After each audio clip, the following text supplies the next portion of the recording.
Hello guys, എല്ലാവർക്കും Malayalam polity ചാനലിലേക്ക് സ്വാഗതം. ഇന്ത്യൻ ഭരണഘടനയും ഇന്ത്യൻ രാഷ്ട്രീയ വ്യവസ്ഥയും മലയാളത്തിൽ ലളിതമായി മനസ്സിലാക്കാൻ ഈ ചാനൽ നിങ്ങളെ സഹായിക്കുന്നു. ഇന്ന് നമുക്ക് ഭരണഘടനയുടെ ആമുഖത്തെക്കുറിച്ച് സംസാരിക്കാം. പ്രയാമ്പിൾ എന്നാണ് ആമുഖത്തിന് ഇംഗ്ലീഷിൽ പറയുന്നത്.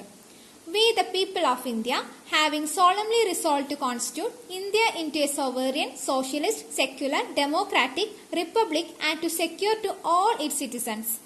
അതായത് ഭാരതത്തിലെ ജനങ്ങളായ നാം ഭാരതത്തെ ഒരു പരമാധികാര, സ്ഥിതി സമത്വ, മതേതര, ജനാധിപത്യ റിപ്പബ്ലിക്കായി സംവിധാനം ചെയ്യുവാനും അതിലെ പൗരന്മാർക്കെല്ലാം എന്തൊക്കെയാണ് ഉറപ്പുവരുത്തുന്നതെന്ന് നോക്കാം. Justice, social, economic and political. Justice എന്നാൽ നീതി, സാമൂഹ്യവും സാമ്പത്തികവും രാഷ്ട്രീയവുമായ നീതിയും. Liberty of thought, expression, belief, faith and worship. Liberty എന്നാൽ സ്വാതന്ത്ര്യം, ചിന്തയ്ക്കും ആശയപ്രകടനത്തിനും വിശ്വാസത്തിനും മതനിഷ്ഠയ്ക്കും ആരാധനയ്ക്കുമുള്ള സ്വാതന്ത്ര്യവും. Equality of status and of opportunity and to promote among them all. Equality എന്നാൽ സമത്വം, പദവിയിലും അവസരത്തിലും സമത്വവും.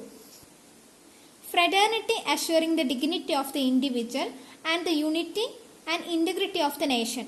വ്യക്തിയുടെ അന്തസ്സും രാഷ്ട്രത്തിന്റെ ഐക്യവും അഖണ്ഡതയും ഉറപ്പുവരുത്തിക്കൊണ്ട് സാഹോദര്യം പുലർത്തുവാനും സഗൗരവം തീരുമാനിച്ചിരിക്കയാൽ in our constituent assembly this 26th day of November 1949 do hereby adopt, enact and give to ourselves this constitution. നമ്മുടെ ഭരണഘടനാ നിർമ്മാണ സഭയിൽ ഈ 1949 നവംബർ 26 ഇതിനാൽ ഈ ഭരണഘടനയെ സ്വീകരിക്കുകയും നിയമമാക്കുകയും നമുക്ക് തന്നെ പ്രദാനം ചെയ്യുകയും ചെയ്യുന്നു. ഭരണഘടനയുടെ ആമുഖത്തെക്കുറിച്ചാണ് നമ്മൾ സംസാരിച്ചുകൊണ്ടിരുന്നത്. അമേരിക്കൻ ഭരണഘടനയാണ് ആദ്യം ഒരു ആമുഖത്തോടെ ആരംഭിച്ചത്. ഇന്ത്യ ഉൾപ്പെടെ പല രാജ്യങ്ങളും ഈ രീതി പിന്തുടർന്നു. ഭരണഘടനയുടെ സംഗ്രഹമായിട്ടാണ് ആമുഖത്തെ കണക്കാക്കുന്നത്. ഭരണഘടനാ വിദഗ്ധനും പ്രമുഖ നിയമജ്ഞനുമായ N.A. പൽക്കിവാല ആമുഖത്തെ ഭരണഘടനയുടെ തിരിച്ചറിയൽ കാർഡ് എന്ന് വിളിച്ചു.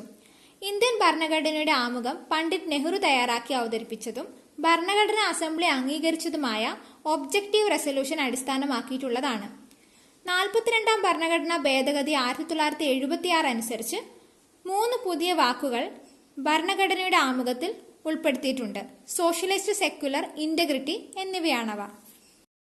ഇനി നമുക്ക് അടുത്തതായി ഭരണഘടനയുടെ പ്രധാനപ്പെട്ട ചേരുവകളെ കുറിച്ച് പറയാം. ചേരുവകൾ അതായത് ഇൻഗ്രീഡിയൻസ്. എന്തൊക്കെയാണ് ഭരണഘടനയുടെ ഇൻഗ്രീഡിയൻസ്? ഒന്നാമതായി ഭരണഘടനയുടെ അധികാരത്തിന്റെ ഉറവിടം.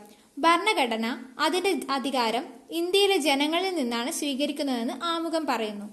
രണ്ടാമതായി ഇന്ത്യൻ രാഷ്ട്രത്തിന്റെ സ്വഭാവം.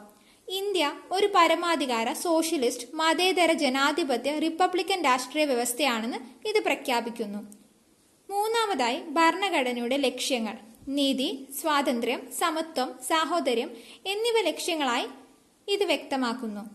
നാലാമതായി ഭരണഘടന അംഗീകരിച്ച തീയതി 1949 നവംബർ 26.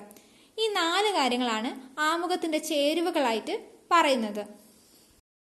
മലയാളത്തിൽ ഭരണഘടന മനസ്സിലാക്കാൻ ആഗ്രഹിക്കുന്നവർ ചാനൽ സബ്സ്ക്രൈബ് ചെയ്യുക, ലൈക്ക് ചെയ്യുക. നിങ്ങളുടെ നിർദ്ദേശങ്ങൾ, അഭിപ്രായങ്ങളുമായി കമന്റ് ബോക്സിൽ രേഖപ്പെടുത്തുക.